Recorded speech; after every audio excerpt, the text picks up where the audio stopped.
Laudetur Jesus Christus. Queridos hermanos del canal Maranata, nos volvemos a encontrar hoy con otro capítulo maravilloso de El interior de Jesús y de María, del padre Juan Nicolás Bru, que venimos desgranando cada semana.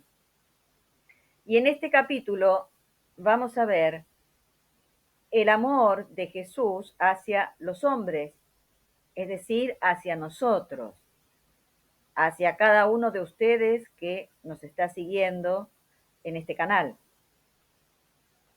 El amor hacia el prójimo, consecuencia necesaria y directa del amor de Dios, porque no se puede amar a Dios sin amar lo que Él ama. Y Dios ama a los hombres, nos ama a nosotros, porque somos obra suya, porque nos creó para hacernos felices, porque manda a los hombres también a amarse unos a otros, especialmente a los cristianos, por estos dos motivos, porque somos obra de Dios, porque nos creó justamente para Él, para que seamos felices con su felicidad. Así que nos dice el Padre Gru, imaginemos cómo era el amor de Jesús hacia nosotros, juzgándolo a partir del amor que Él tuvo a su Padre. ¿Y cómo es este amor del Señor? Ante todo, nos amó y nos ama de una manera particular, no en general, como viéndonos dentro de una masa de hombres, no, sino a cada uno, con nombre y apellido. De manera que todos podemos y debemos apropiarnos lo que dice San Pablo: me amó y se entregó por mí. Y tenemos una imagen tomada de la naturaleza para acercarnos a esta idea. ¿Cómo es que nos ama a todos y a cada uno en particular? Algo parecido a como el sol distribuye su luz y su calor sobre todos y cada uno de los elementos a los que ilumina, como si solamente aquel tuviese que alumbrar y calentar. Como si solamente a un elemento tuviese que alumbrar y calentar. Algo semejante sucede con el amor especialísimo y personalísimo que Jesús nos tiene. Jesús nos ama, además, siempre, desde cuando todos somos pecadores e indignos de sus gracias. Somos hijos de cólera por nuestro nacimiento, recuerden que masa damnata, decía San Agustín. Por el pecado original nacemos en el estado de privación de Dios y heridos en nuestra naturaleza.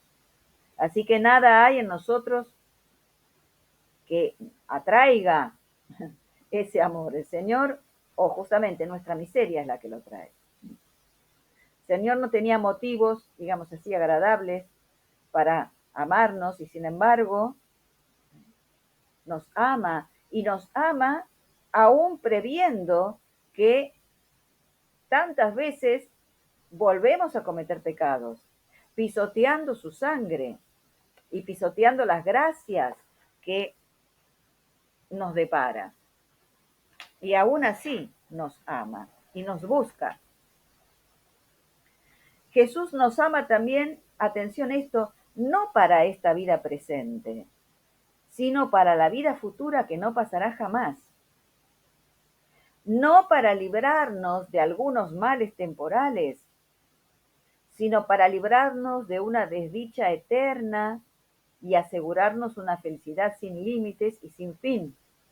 Fíjense, por eso muchas veces el Señor no evita algunos dolores, males ciertamente que puedan sobrevenirnos, sino es por un fin superior, en orden a la vida eterna. El Señor además nos ama por sí mismos sin que nosotros se lo hubiésemos pedido, ni aún pensáramos en rogarle que nos amara. Su amor fue preventivo y gratuito, es preventivo y gratuito.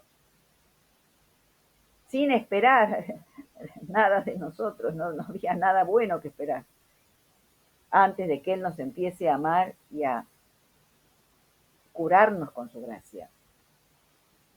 ¿Y cómo es este amor del Señor? Es el amor más fuerte, más tierno, más generoso y más eficaz, nos dice el Padre Group. Nada perdonó de todo cuanto podía hacer en favor nuestro.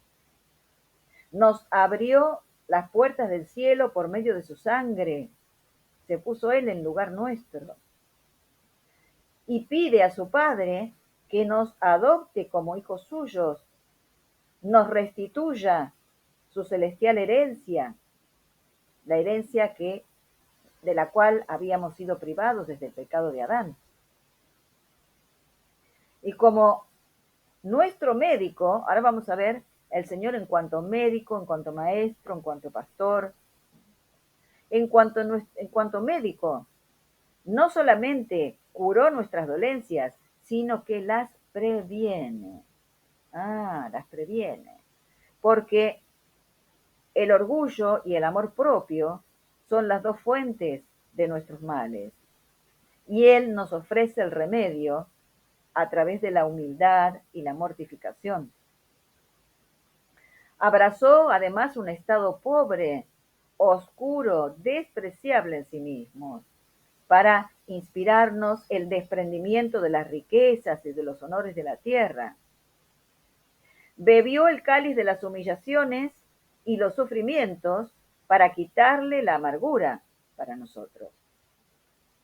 Y además nos deja los sacramentos, fuentes de gracia, para que acudamos a ellos tantas veces lo necesitemos.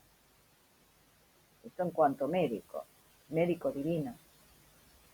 En cuanto maestro, nos enseñó la verdad que él aprendió en el seno de su padre, nos descubrió los secretos de Dios, nos dejó en el Evangelio una moral sublime, pura, que nos conduce directamente a la felicidad eterna y que también nos hace felices en esta vida. Él es el camino que conduce a la felicidad, la verdad que la muestra y la vida que la comunica. En cuanto pontífice, se sacrificó una vez sobre la cruz y se sacrifica cada día en los altares, en cada santa misa. Este pontífice es a la vez nuestro intercesor y abogado, y no cesa de interceder por nosotros junto al Padre. Pero también es pastor, y en cuanto pastor, conduce a las ovejas a los mejores pastos. No es un pastor así, mísero. No, él busca lo mejor, los mejores pastos. Nos alimenta con su propia carne, nos da a beber su propia sangre, aleja de nosotros, sus ovejas, a los lobos voraces, los demonios y los seguidores de los demonios. Corre tras la oveja extraviada. Cuando la encuentra, la carga sobre sus hombros y la vuelve al redil, lleno de gozo. Eso hace el buen pastor. Así es que cuando el Señor nos dice, os doy un mandamiento nuevo, que os améis mutuamente como yo os he amado, justamente no nos está mandando algo que Él no haya practicado, lo hizo Él primero. Y nos da la gracia para hacerlo nosotros también. Fíjense que todo el universo quedó sorprendidísimo al ver las primeras comunidades de cristianos, la caridad que reinaba entre ellos, y reconoció por esta señal a los discípulos de ese Dios que murió víctima de su caridad para con los hombres. Y ahora nos dice el padre Gru, con lágrimas en los ojos, hoy día buscaríamos en vano algunos fieles observadores de este gran precepto del Salvador. Ni siquiera tenemos idea de este precepto, de lo que significa. ¿Y por qué? Nos dice el padre Gru. Porque es preciso ser interior, estar muy internado en el corazón de Jesús, vivir de su espíritu. Y atención, porque el Señor rechaza a los corazones duros, indiferentes, insensibles para con el prójimo, que viven concentrados en sí mismos. Atención con esto. A veces, ¿sí? En la vida de piedad, incluso en la vida de piedad tradicional, se cae en esto, ¿eh? El estar muy encerrados en nosotros mismos y hacer nuestros corazones insensibles para con los demás. Pero a no confundir, queridos hermanos, la caridad a la que se está refiriendo el Señor y el Padre Gru en este capítulo, con la compasión natural, aunque es buena. No basta con hacer al prójimo lo que no quisiéramos que él nos hiciese. Eso es de orden natural. Tampoco con hacer al prójimo todo el bien que quisiéramos recibir. Tampoco hacer el bien en las cosas temporales, los cuidados, las atenciones que surgen de las leyes de la urbanidad, que es muy importante para la vida en comunidad, por supuesto. Atender a la sensibilidad, la delicadeza de los demás. Todo esto hacia la vida suave, agradable en el trato de unos con otros, pero no es a esto lo que se refiere.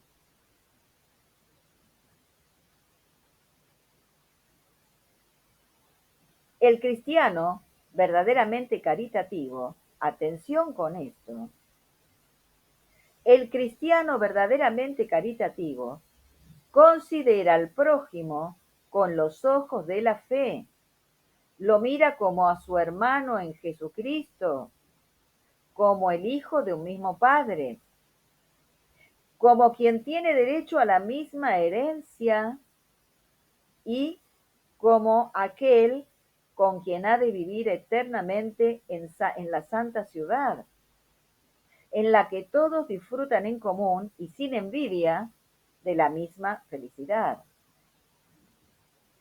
Y atención a esto, el cristiano verdaderamente caritativo está íntimamente persuadido de que acá en la tierra debe, en cuanto le sea posible, estar con respecto a sus hermanos en las mismas disposiciones con que estará en el cielo. Qué precioso párrafo este, hermanos, y qué real que es. Esta es la verdadera caridad cristiana. Saber que nuestro hermano, nuestra hermana, es nuestra hermana realmente, porque es hija de Dios por el santo bautismo directamente, tiene vida divina o está llamado a tener vida divina si todavía no la tiene. Y que será nuestro compañero en el paraíso. Y entonces tratar aquí en la tierra de esta manera a nuestros hermanos, como lo haremos cuando estemos en el cielo, sin envidias, compartiendo, asistiendo en lo que necesite. Dice Padre Gru, el cristiano verdadero debe quererlos, a los prójimos, debe hacerles todo el bien temporal y espiritual que de él dependa, sacrificando, si es posible, su trabajo, si fuera necesario, perdón, su trabajo, su reposo, sus bienes, su reputación, su vida misma, a ejemplo de Jesucristo, para poder parecerse así en algo al Divino Maestro. Y atención, porque Si descuidamos el interés de Jesucristo, descuidando a nuestros hermanos, sepamos que Él, nuestro Señor, toma como hecho a sí mismo todo el bien o el mal que hagamos al prójimo. Y con esta regla nos va a juzgar. A cada página del Evangelio encontramos esta enseñanza, enseñanzas de caridad, ejemplos de caridad, motivos de ejercitar la caridad.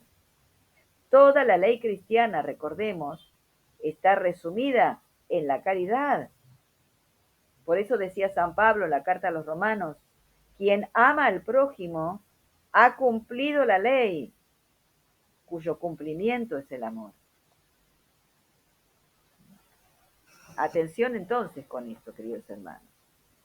Debemos estudiar todos estos deberes, considerarlos en la presencia del Señor, medir la extensión de la caridad que es inmensa.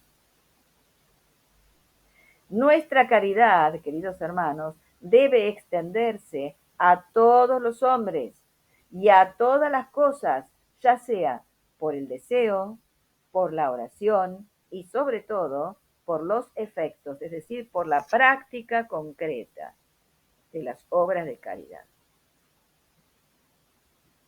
Atención entonces a esto, que es gravísimo, sobre todo en estos tiempos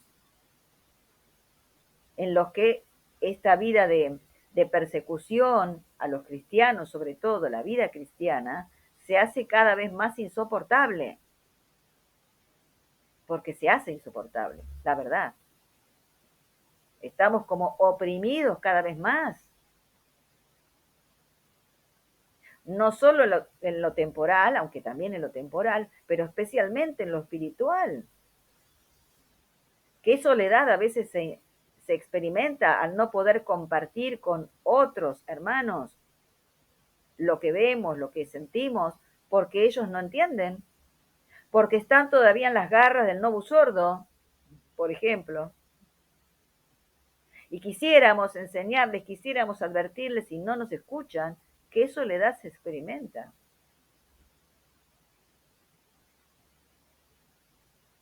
Y tantas cosas como están ocurriendo a nuestro alrededor, en nuestros propios países y en otros. Fíjense lo que está sucediendo en Francia, es punta de lanza para todo lo que va a venir después. Ojo España y ojo todas las demás naciones.